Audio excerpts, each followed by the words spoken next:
Alors pour ceux qui ont vu qu'il y avait écrit 47 diapos, ne vous inquiétez pas, c'est parce que j'ai fait plein d'animations et vu que c'est un PDF, je passe diapo par diapo.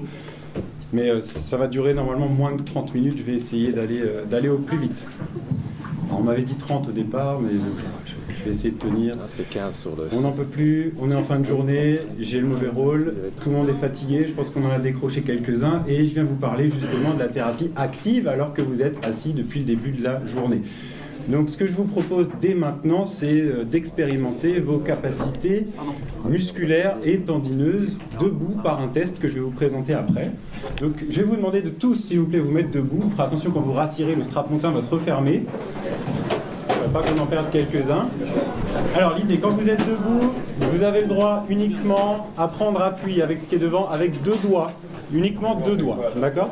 Et vous allez faire, alors je vous le décris, d'abord vous posez les 2 doigts, c'est juste pour l'appui, pour l'équilibre, et vous allez vous mettre sur le pied de votre choix et faire le nombre de pointes de pied maximum que vous arrivez à faire jusqu'à survenue de la douleur. Le nombre de pointes de pied maximum.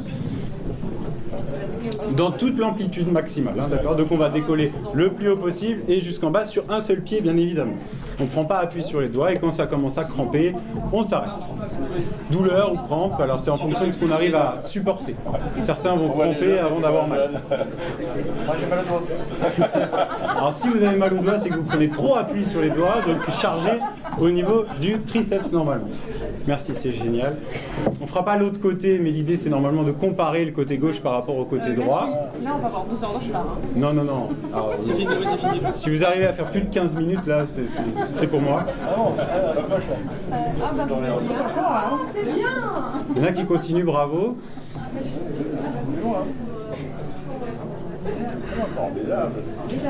Alors je vous propose, je vais continuer, parce que c'est même prouvé que l'activité physique pendant la prise d'information favorise en fait l'oxygénation du cerveau et on retient mieux quand on travaille. Alors, on a parlé depuis le début de la journée de Stanish, du fameux protocole excentrique, bah, le voilà, ça y est. J'ai fait un peu d'archives et je suis retombé en juillet 86 sur ce fameux protocole. Alors ce protocole, il est en 4 parties, pardon. Une partie étirement, donc qui a été discutée et critiquée juste avant. Une partie de travail excentrique, donc 3 séries de 10 répétitions avec une notion de progression sur la vitesse d'exécution. Et ensuite, de nouveau une phase d'étirement et on termine par un glaçage. Voilà, ça c'est ce qui a été proposé donc, dans les années 86, basé sur des expérimentations qui avaient été faites avant sur des singes et sur des rats. Donc en fait, c'était la première proposition de travail excentrique, on va dire, chez l'homme.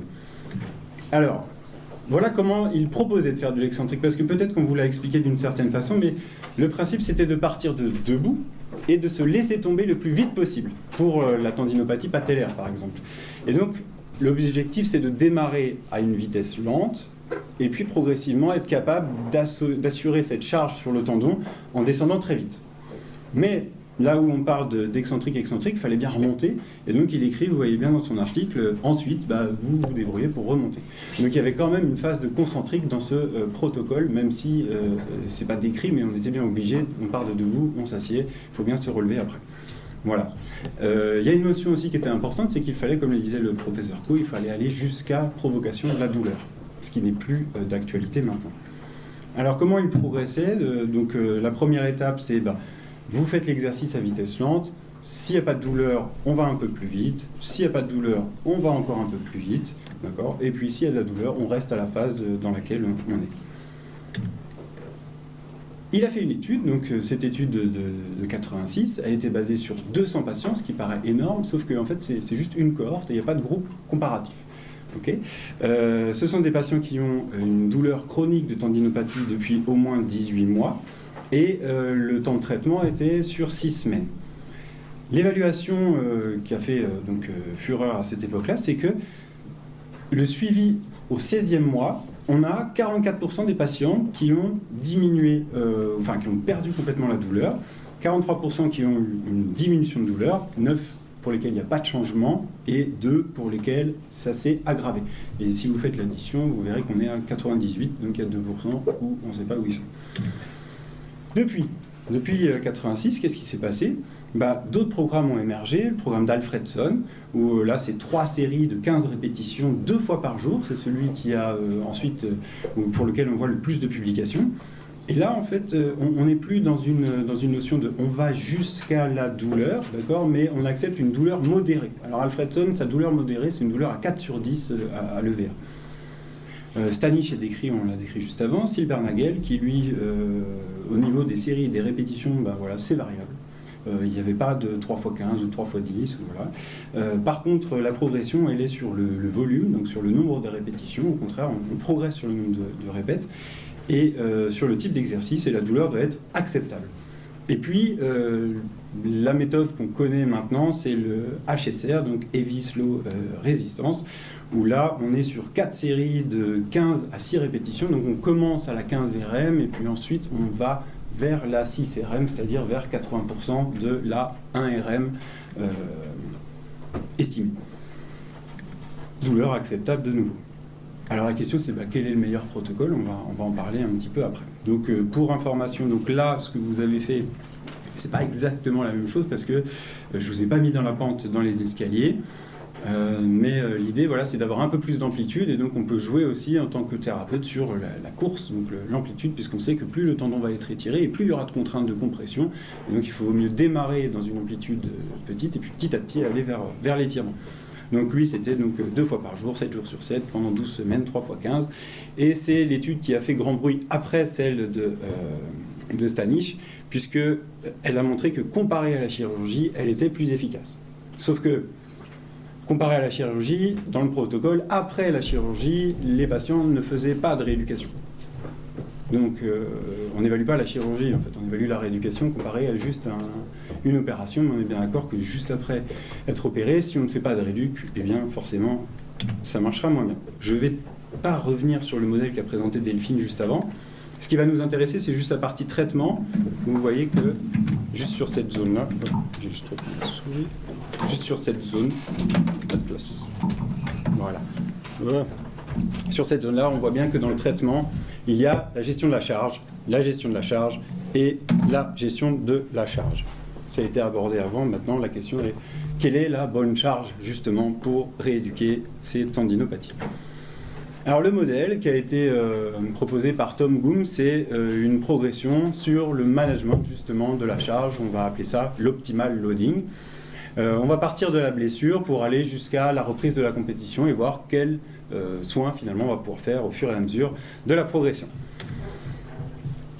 Qu'est-ce qui marche le mieux? Alors l'optimal loading, la notion d'optimal loading, il faut savoir qu'avant, donc l'étude est très intéressante, celle qui est en dessous là, celle de Chris Bickley. Ça date déjà de 2012, mais en gros, c'est on arrête le protocole RICE, donc le protocole grec en français, et puis on le transforme en protocole POLICE pour Protect, Optimal Loading, donc charge optimale, et puis le ICE, c'est la même chose pour la glace, la contention et l'élévation. Mais on ajoute cette optimal loading, c'est-à-dire on ne fait pas plus rien, mais on fait ce qu'on arrive encore à faire. Et c'est ça qui va tout changer dans la rééducation. Alors cet optimal loading, comment l'exprimer, l'expliquer? On parle aussi de quantification du stress mécanique selon nos collègues québécois.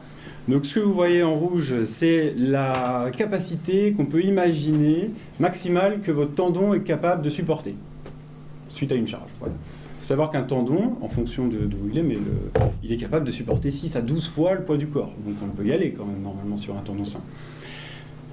Sauf que pour que ce tendon soit capable de supporter cette charge, il va falloir l'entraîner. La zone verte que vous voyez, c'est le stress minimum qu'il faut apporter sur ce tendon pour avoir une amélioration. Si on ne va pas au-delà de cette zone verte, on ne peut pas progresser. Et donc on va stagner. On imagine un patient sédentaire qui est toujours en dessous de cette ligne verte, il ne va pas avoir de capacité de progression. Et donc en ligne bleue, ce qu'on va voir, c'est à chaque fois, de manière, chaque pic va représenter un entraînement. Et la question, c'est qu'est-ce qui se passe quand le pic va au-dessus de cette fameuse ligne rouge? Eh bien, c'est là où on peut développer justement une tendinopathie réactive. Comment on fait pour chatouiller la ligne verte, mais jamais aller au-dessus de cette ligne rouge pour ne pas développer de la douleur? Eh bien, certains recommande le repos. Parce que vu qu'on a chatouillé la ligne verte, la ligne rouge, on est allé au-dessus, on en a fait trop. Et bien, si on en fait trop, effectivement, derrière, on va avoir cette tendinopathie réactive. Et souvent, nous, en kiné, on récupère un patient qui s'est reposé. Alors, je vais essayer de vous expliquer ce qui se passe en fait quand on s'est trop reposé. C'est le même article que présentait Delphine tout à l'heure sur il ne faut pas se reposer complètement. Je vais aller très vite, mais le fait de se reposer, il y a aussi des modifications sur la chaîne cinétique et sur le contrôle moteur. En fait, on n'a pas abordé du tout cette notion aujourd'hui, mais il y a des modifications en fait au niveau du cortex dans la réalisation du mouvement.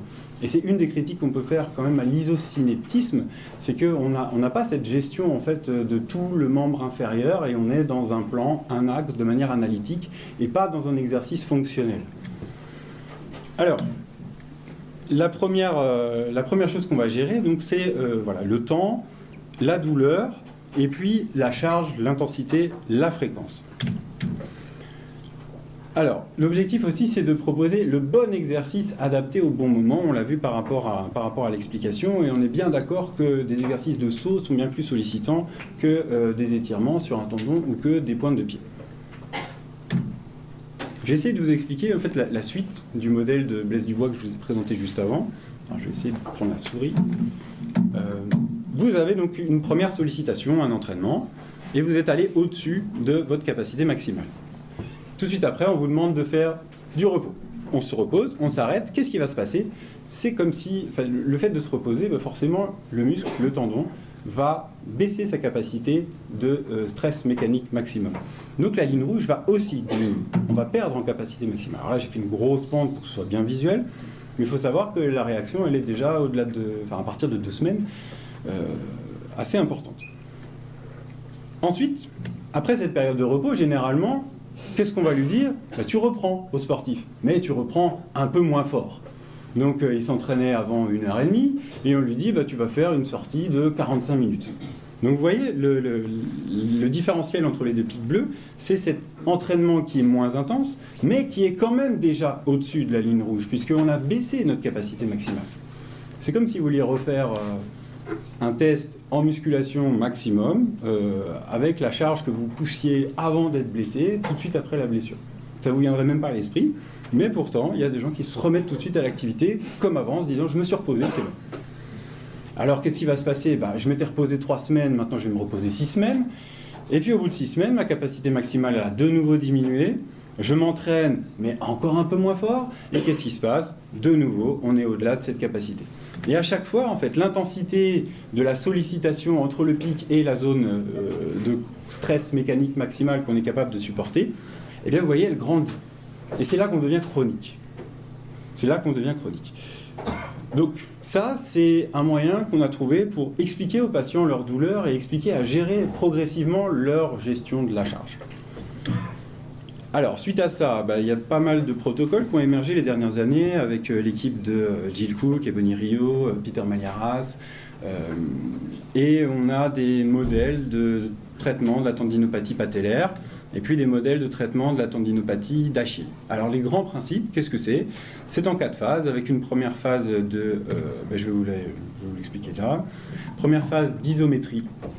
Parce que Ebony Rio, en 2015, a montré qu'on avait une bonne génération d'antalgie en faisant de l'isométrie.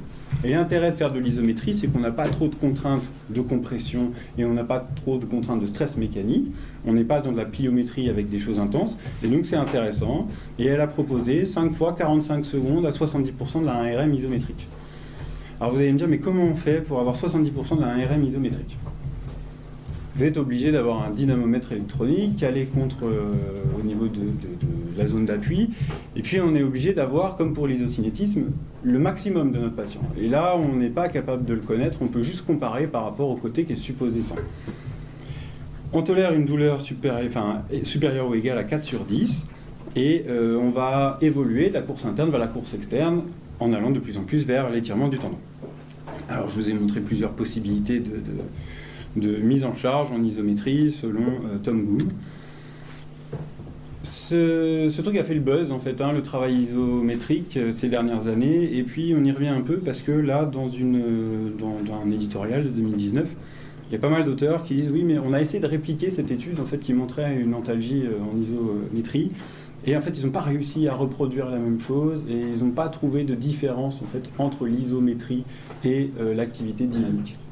Les patients s'améliorent, donc c'est une très bonne chose. On améliore les patients grâce à la kiné active. C'est bien parce que depuis le début de la journée, on a des doutes sur pas mal de choses.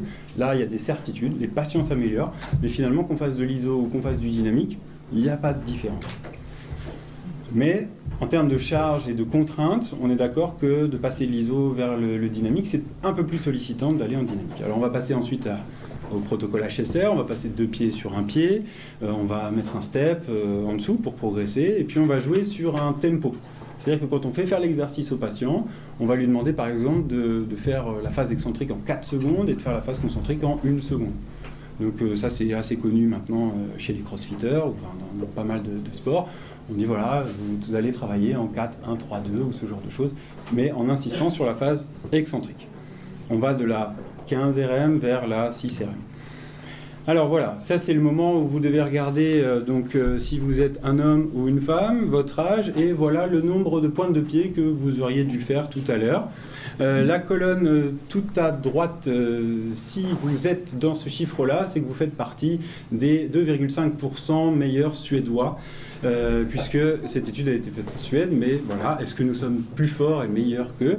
Vous voyez, en fonction de l'âge, on arrive quand même à avoir un sacré nombre de pointes de pied.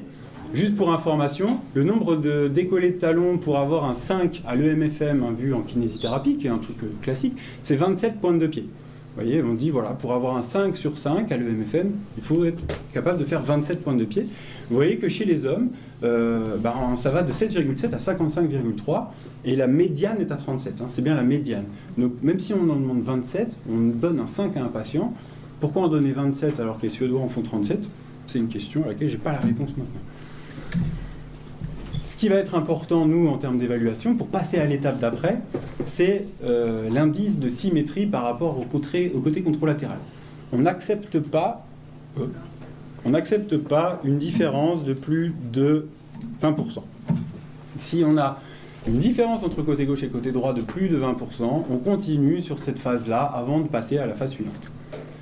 Alors bon, ça c'est l'étude qui montre que si on fait de l'iso ou si on fait du dynamique, il n'y a pas de différence, les patients s'améliorent dans les deux. Donc c'est plutôt positif, parce que finalement, quoi que vous fassiez, les patients vont mieux. Par contre, on est vraiment maintenant on ne va pas chercher la douleur, mais on reste dans une douleur inframaximale. Une autre vue systématique et méta-analyse qui montre que sur les exercices actifs, on améliore nos patients, tous nos patients confondus, de 55% en termes de points sur la douleur. 55% des patients s'améliorent, pardon. 55% des patients s'améliorent. Mais ce qui veut dire qu'on en a quand même quasiment la moitié qui ne répondent pas en fait à ces traitements-là. Et c'est une autre ouverture qu'a fait Delphine, mais il y a des facteurs neurophysiologiques et puis il y a des facteurs liés à la chronicité, à la douleur chronique. Et on ne peut pas y venir maintenant, mais on a d'autres techniques en kinésithérapie pour traiter ce genre de choses. Le problème aussi, c'est que, ça c'est moins positif, on a 27% de patients qui vont récidiver. Et le problème de la récidive, c'est que justement ce test de pointe de pied n'est pas assez discriminant et ne va pas assez loin dans l'évaluation. Cette même étude a montré que chez des patients qui ont moins de 10% de performance aux pointes de pied, donc ce qu'on a fait juste avant, au heel rise, eh bien on retrouve sur des tests de saut 44% de différence entre côté gauche et côté droit. C'est-à-dire qu'on ne voit pas sur la pointe de pied la différence, mais on a quasiment la moitié moins de force par rapport à l'autre côté en termes de saut. Tous nos sportifs, généralement, qu'est-ce qu'ils font ? Ils font des sauts, ils font des changements de direction et c'est dans ces conditions-là qu'ils vont se blesser. Il faut absolument avoir des outils d'évaluation pour rechercher cette différence en dynamique, en pliométrie. Alors les outils ils sont là, globalement c'est des plateformes de force et puis on va évaluer les pics de force, etc. Enfin je ne reviens pas dessus. Donc dans notre progression, on va faire donc de l'isométrie, du dynamique, on va aller vers la pliométrie. Pliométrie, on va passer de 2 pieds à 1 pied, on va jouer sur le temps, sur la hauteur de saut.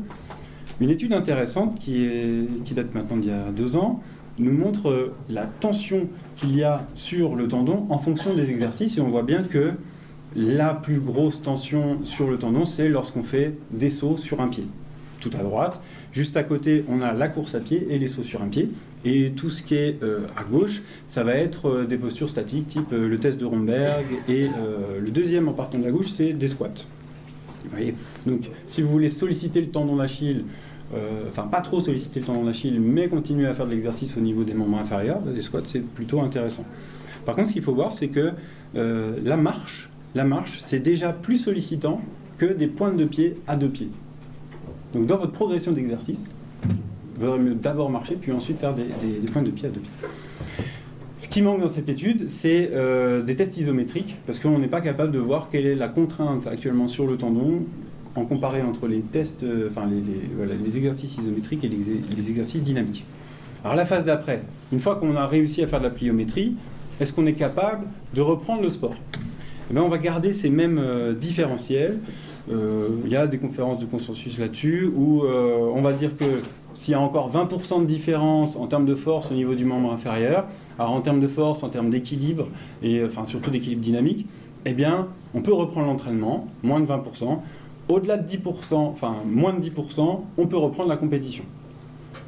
Alors attention, vous allez me dire, oui, mais si moi je me suis blessé à gauche, que mon pied d'appui c'était le gauche, et que j'ai encore 10% de moins que mon côté droit qui était normalement moins fort avant, oui, il va falloir en tenir compte. L'idéal, ce serait d'avoir, comme chez nos sportifs de haut niveau, une évaluation initiale, comme les joueurs de la CIG, on les évalue chaque été, et on regarde ce que ça donne, et s'ils se blessent, on a au moins leur performance en cours d'année, et c'est l'objectif qu'on va essayer de récupérer. Là, on sait maintenant que le comparatif par rapport à l'autre côté n'est pas le meilleur moyen d'évaluer. Mais on n'a pas mieux. Alors les exercices de progression, on va faire des sauts avec des changements de direction, des sauts avec des haies, et puis après on va rajouter des perturbations pour aller se rapprocher du terrain. On est d'accord que faire des pointes de pied, généralement, le kiné, on voit trop souvent en corde, je fais de la corde à sauter à 2 pieds, c'est bon, tu peux reprendre le foot. Le foot, c'est bien plus sollicitant que de la corde à sauter à 2 pieds. Donc il faudra aller jusqu'au bout de la rééducation pour éviter la récidive. Voilà, donc de manière globale, voilà sur tous les facteurs sur lesquels on va pouvoir jouer pour avoir notre fameuse progression. Et puis, pour terminer, il y a quand même un message, c'est que les meilleurs exercices, c'est ceux qui sont faits. Voilà, je vous remercie. On va lancer 5 minutes de questions. Tiens,